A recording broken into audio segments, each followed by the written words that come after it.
When the narcissist realizes you were their endgame, what they do next? There's a moment, quiet, unsettling, and deeply internal, when a narcissist begins to realize something they rarely allow themselves to face. That you are not just another person. You are not replaceable in the way they once believed. You are not temporary. And that you were the one who challenged their patterns, exposed their emptiness, and held a mirror they could not comfortably look into. And now that you're gone or slipping away, they are left with a realization that shakes the very foundation of who they are. They may have lost the one person who truly mattered. What happens next is not simple, it is not linear, and it is rarely what you expect. Now, the initial denial, they'll come back. At first, they don't accept it. A narcissist's ego is designed to protect them from painful truths. So when you leave or emotionally detach, the immediate response is not heartbreak, it's denial. They tell themselves they're just upset, they'll calm down. No one leaves me for real. They minimize your departure because accepting it would mean confronting something far more threatening. And for a narcissist, loss of control feels like loss of identity. So they wait, confident, dismissive, and bothered, at least on the surface. But then something unfamiliar happens. You don't come back. No messages, no emotional reactions, no attempts to fix things. Your silence begins to echo. And that's when the cracks start to form. Because narcissists rely heavily on external validation. When you are there, you provided attention, emotional feedback, reactions, even negative ones, a sense of importance. Now there is nothing, and nothingness is unbearable. They begin to feel restless, irritated, anxious, and disoriented. Not necessarily because they miss you in a healthy way, but because they miss what you provided. Still, somewhere beneath that, a deeper realization begins to surface. Now, again, the hovering begins. Once the narcissist sees that you are truly gone, they often attempt to pull you back in. This is known as hovering, named after the vacuum, because they try to suck you back into the dynamic. But when they believe you are their endgame, the hovering is more intense, more emotional, and more persistent. They may send long emotional messages. They may apologize in ways they never did before. They may remind you of the good times. They may claim they've changed. They may suddenly become vulnerable. You might hear things like, I've never felt this way about anyone. You are different. I messed up the best thing I had. And for a moment, it may feel real because part of it is. But here is the critical distinction. Realization does not equal transformation.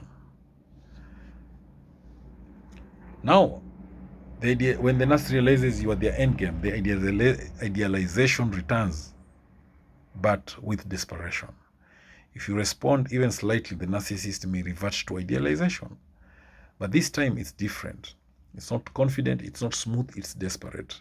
They may overpromise change. They may shower you with affection. They may try to fast track reconciliation. They may act more emotionally open than before. This is not the calm admiration of the beginning. This is fear-driven attachment, because now they're not just trying to win you, they're trying to recover something they lost. So if you resist, frustration turns into anger. If you don't respond the way they expect, or if you maintain boundaries, the internal tension escalates. And that desperation can quickly turn into frustration. They may begin to accuse you of being cold, twist the narrative. They may blame you for the breakup. They may alternate between kindness and hostility. You might see messages like, after everything I did for you, you've changed. You're the one who I thought you were. You're not who I thought you were. This is the narcissist trying to regain emotional leverage. Because if they can't pull you back with love, they'll try control you through guilt or anger.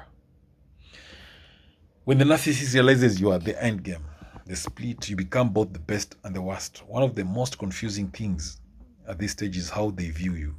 In their mind, you become split into two extremes. The one who understood them like no one else, the one who betrayed or abandoned them. They may oscillate between praising you, criticizing you, missing you, and resenting you. This internal conflict reflects their inability to process complex emotions. To them, you are either all good or all bad, sometimes both within the same day. Many narcissists will attempt to move on quickly. They may enter a new relationship, seek attention elsewhere, surround themselves with new sources of validation. On the surface, it may look like they've forgotten you, but internally something is off. Because when they believed you were their endgame, you are not just another source, you are the highest value source in their mind. And replacements often feel less fulfilling, less stable, less impactful. They may compare others to you, even if they never admit it, and that comparison keeps your presence alive in their psyche. The quiet obsession. As time passes, the narcissist may stop reaching out, but that doesn't mean they've let go. Instead, the attachment can become quiet and deeper. They may check your social media. They may ask mutual connections about you.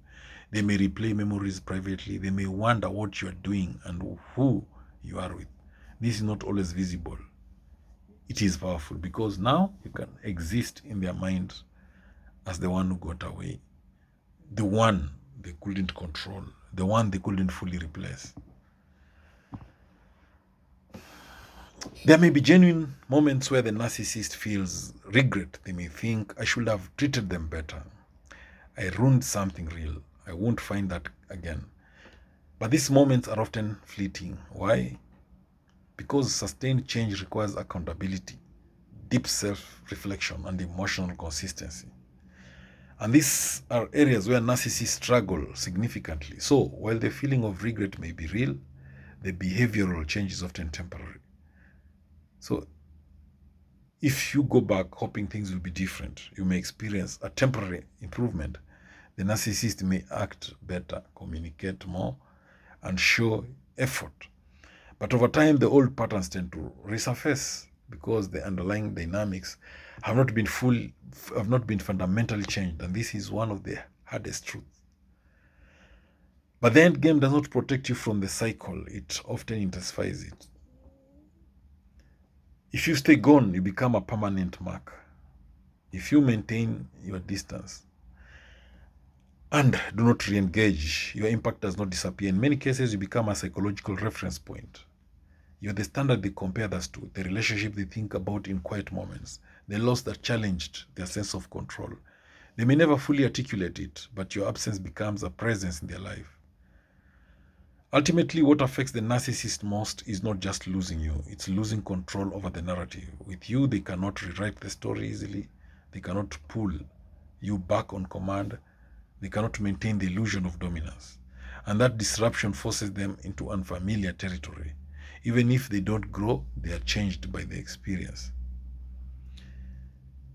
Your power in the aftermath. While they are navigating confusion, ego wounds, and internal conflict, you have an opportunity to heal, to rebuild, to reconnect with yourself, and to break the pattern permanently. Because the real end game is not about them, it's about you choosing yourself. The narcissist expected many things that you would say. Many things that you would stay, that you will chase, that you will return. What they did not expect was your silence, your ability to walk away, your refusal to engage. And that is what makes your absence so powerful. When a narcissist realizes you are their endgame, their reaction is not a clean arc of growth or closure. It is messy, emotional, contradictory, and unresolved. They may chase you, resent you, miss you, and try to replace you all at once. But the most important truth is this: their realization does not define your value. You are not special because they finally saw your worth. You are always valuable, independent of their recognition. And sometimes the greatest closure is not understanding what they do next, but choosing not to be there to witness it. Thank you for watching this video. Please subscribe to my YouTube channel if you've not done so.